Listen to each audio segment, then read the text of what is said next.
Hey everyone, it's Nancy here again. Thanks for joining us. We are now on video number 2 of our video series on the how-to for student loans. So welcome back if you're joining us again. Now that you know what you need for your student loans, you got your documents ready, you're ready to log in. Now the login process can go either one of two ways. Either A, you've never logged into the student loan accounts before, and so you're going to be doing an account creation, which we will walk you through. Or if you've logged in before you've applied for a student loan in the past, when you log in this time, your account's going to be locked because you probably haven't touched it since last year, right? So we're going to explain to you how to unlock it, what you need to do, and then how to get back in. And that'll be all for this video. We'll be doing the walkthroughs on different series of videos so that you can find much more easily what you're looking for. So settle in and we'll get started.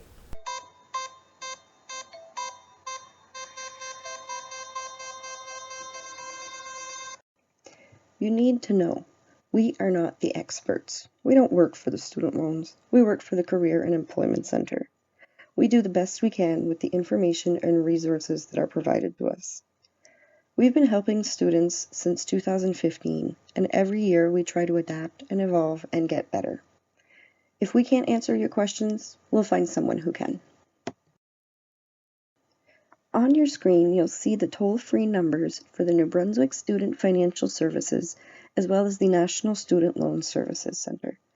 These are the provincial and federal service centers. If you want to know more about what financial programs are available to you, you can call your local Working NB office to speak with an employment counselor. On your screen, you'll find the numbers for the Campbellton, Grand Falls, and Edmundston offices. And despite the pandemic, our CEC agents are still ready and willing to help you. So go ahead and like their Facebook page, whether the CEC Restigouche, the Grand Falls CEC, or the Edmundston CEC. Finally, if you enjoy our content, don't forget to like our videos and subscribe to our channel. If you have questions, comments, or suggestions, send me an email to nancy.power@r-2.ca or comment on any of our social media pages. We are now at the login page for the application. You have to put in your social insurance number and don't forget to put it in the format that is suggested. So for your social insurance number, you have to put your 3 numbers, a hyphen, 3 numbers, a hyphen, and then your final 3 numbers. Then you can hit submit. If this is the first time you're applying for a student loan, you're going to have to create your account and answer a few questions. We're going to cover that shortly. If you've applied for a student loan in the past and you're trying to recuperate your account, you're going to have to unlock it because after 6 months of inactivity, it automatically gets locked. So you're going to have to call an agent, and we're going to explain to you how to do that. If you get to this screen, it means your account's locked. You're going to have to put in a bit of work. The phone number on the screen is the number for the Student Financial Services in Fredericton.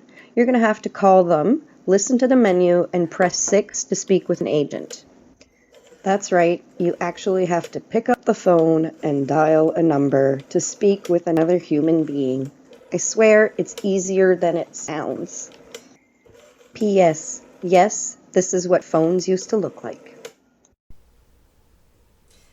Okay, so now you're at the your account is locked screen. What do? When you call the number, they're going to ask you a couple of things to verify that it's actually you on the phone. They're going to ask you your name, your birth date, your social insurance number, and probably your address. That's just to make sure that they're talking to the right person and nobody else can speak for you except for a parent once you've signed the consent. If your parent or guardian is not on your account, they will not be able to speak for you. Just a reminder. Now, once you're on the phone with them, they're going to go in and they're going to reset your password. We can tell you in advance what the password's going to be because they use the same format for everyone. So they're going to use your last name followed by the 4 digits of your birth date. So for example, my last name is Power and I was born in 87.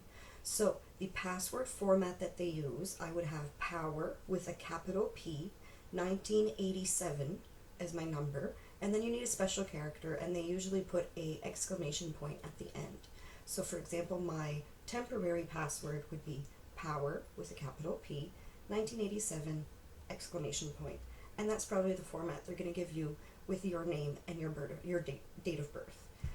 Once you have that, you're going to have to refresh the page and then go back, put in your social insurance number again, and then put in your temporary password so that you can choose a new one. Once that's done, you can finally get started on your application. Once you've successfully logged in after creating a new password and entering into the system, you're going to see a declaration and consent page.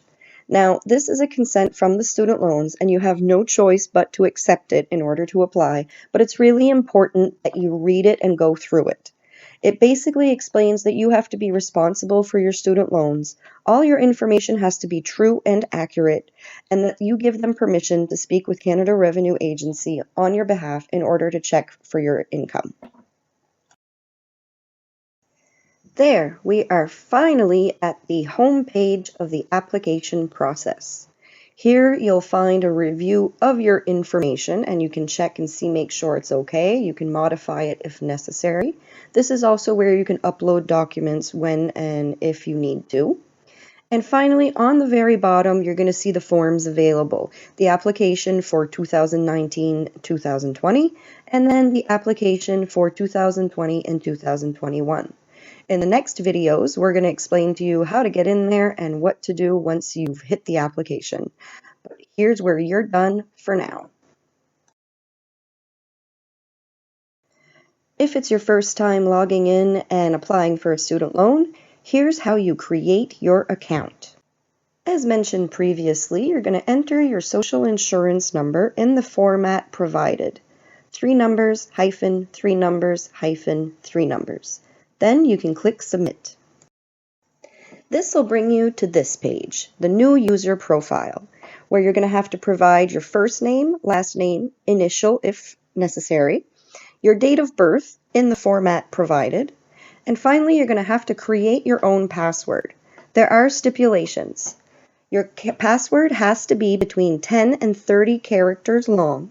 You have to have at least one uppercase letter, at least one number, and at least one special character among the list provided. Enter your password and then confirm it on the second case. Oh, and don't forget to write it down for future use. Once you've chosen your password, you're then going to have to choose 2 secret questions and provide answers to them. These questions and answers are used in the event that you forget your password and want to try and go and get back your account. Make sure your answers are real or that you write them down in case you forget. As you will see, there are only 5 questions to choose from, and you can't pick the same question twice. There are your father's middle name, your favorite hero, your favorite teacher's name, your mother's middle name, and a special number. As I said, don't forget to write these down in case you need them in the future.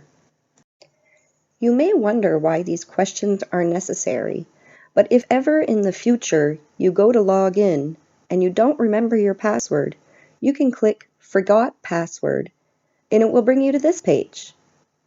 You can then answer your security questions with the correct answers, submit, and it will bring you to your login page. However, if you don't remember the answers to the security questions, you will have to call the 1-800 number to the Student Financial Services in Fredericton.